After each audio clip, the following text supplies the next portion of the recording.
কিন্তু সারা পশ্চিমবঙ্গ জুড়ে যে তৃণমূলের দলদাস পুলিশের সহযোগিতায় আজকে যে মহিলাদের উপরে বারবার অত্যাচার হচ্ছে তারই প্রতিবাদে আজকে আমাদের নারী সুরক্ষার যাত্রা। এই যাত্রায় পা মিলেছে আমাদের পশ্চিমবঙ্গ সরকারের বিরোধী দলনেতা মাননীয় শুভেন্দু অধিকারী মহাশয়, সঙ্গে আছেন ময়নার জনদরদী বিধায়ক মাননীয় অশোক দিন্না মহাশয়। উপস্থিতিতে আজকের এই যে মহা মিছিল হচ্ছে আজকে জনসমুদ্রে পরিণত হয়ে গেছে। যে জায়গায় একদম ময়না 3 রাস্তার মোড়ের মিছিল সবে শুরু এসে ঠিকেছে, সেই জায়গায় ময়না 3 রাস্তার মোড় আজকে তিল ধারণের জায়গা নেই। তাই আমরা সবাইকে বলবো যে আমরা যারা কর্মী সমর্থকরা আছে পরস্পরকে বলবো যে পাশে পাশে যে জায়গা আছে মহিলাদেরকে একটু সামনে করে এগিয়ে দিয়ে আমরা পুরুষ বন্ধুরা সবাই একটু পিছনের দিকে থাকার চেষ্টা করব। যারা স্বেচ্ছাসেবক আছে আমাদের পুরুষ বন্ধুদেরকে একটু পেছনের দিকে পাঠিয়ে দিয়ে মহিলাদেরকে একটু সামনের দিকে এগিয়ে নিয়ে আসুন। এবং আমাদের দাদা আমাদের মধ্যে চলে এসছেন, আপনাদের সামনে কিছু এই 3 রাস্তার মোড় পর্যন্ত আমাদের নারী সুরক্ষা এবং কন্যা সুরক্ষা গোটা বাংলার যে অবমাননা চলছে নারী, সেই নারী অবমাননার গত কয়েকদিন আগে তার বড় নিদর্শন কসবা কাণ্ডের আমাদের কলেজের ল কলেজে। সেই কারণেই আমাদের মাননীয় শ্রী শুভেন্দু অধিকারী মহোদয় আমাদের এই পদযাত্রায় অংশগ্রহণ করেছেন। এই মুহূর্তে আমাদের পদযাত্রার মঞ্চে উপস্থিত আছেন। আমরা শুভেন্দু অধিকারী মহোদয়কে আমরা সংবর্ধনা দেবেন আমাদের মন্ডল সভাপতি লক্ষ্মীকান্ত মান্না, ময়না মন্ডল 2 এর মন্ডল সভাপতি লক্ষ্মীকান্ত মান্না মহোদয়। আমাদের মাননীয় বিধায়ককে সংবর্ধনা দিচ্ছেন আমাদের মন্ডল 1 এর মন্ডল সভাপতি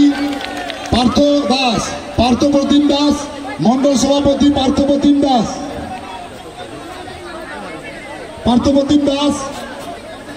মন্ডল সভাপতি তাড়াতাড়ি আসুন।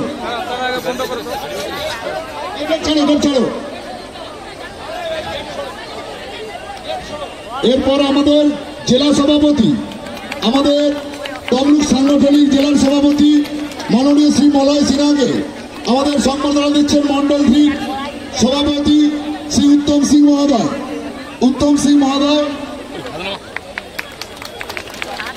এবং আমাদের রাজ্যের আমাদের ভারতীয় জনতা পার্টির সদস্য প্রাক্তন আমাদের তমলুক সাংগঠনিক জেলার সভাপতি শ্রী তপন ব্যানার্জিকে আমাদের সংবর্ধনা দিচ্ছেন মন্ডল 4 এর সভাপতি সাধন দিন্ডা। বাণীব্রত হাটই আমাদের মন্ডল 5 এর সভাপতি বাণীব্রত হাটই।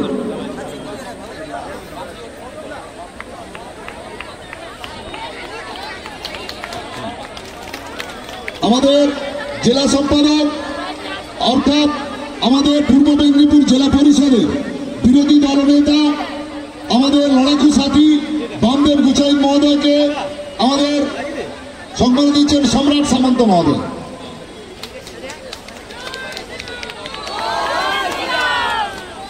আমরা আজকের এই নারী সুরক্ষা এবং কন্যা সুরক্ষা প্রথম অর্ডারেই ছিল তো 2016 নিয়ম মেনে করতে হবে। 2016 নিয়ম মেনে মমতা ব্যানার্জি কি ভাবছেন? তিনি প্রধানমন্ত্রী, তিনি সংবিধান, তিনি সুপ্রিম কোর্ট, তিনি জুডিশিয়ারি, তিনি সব নেই।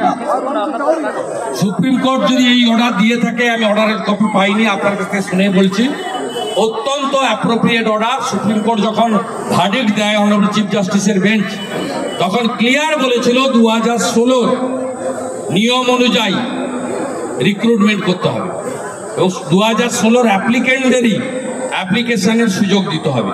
উনি নিজের মতো করে সাজিয়েছেন, তাই পরিণতি এটা হচ্ছে। ডেজ আর নাম্বার, 8 মাস পরে উনার নামের পাশে যেমন কম্পার্টমেন্টাল চিফ মিনিস্টার লেখা আছে, এবারে এক্স চিফ মিনিস্টার লেখা হবে। উনাকে এক্স করব আর উনার ভাইপোকে গ্যারেজ করব। কলকাতা হাইকোর্টের দ্বারস্থ হয়েছেন কার্তিক মহারাজ এফআইআর খারিজের জন্য। একদম সঠিক কাজ করেছে, 13 বছর আগে সঠিক কাজ করেছে। একদম কনস্পিরেসি, হাইয়েস্ট কনস্পিরেসি। সমগ্র হিন্দু সমাজ মহারাজের সঙ্গে আছে।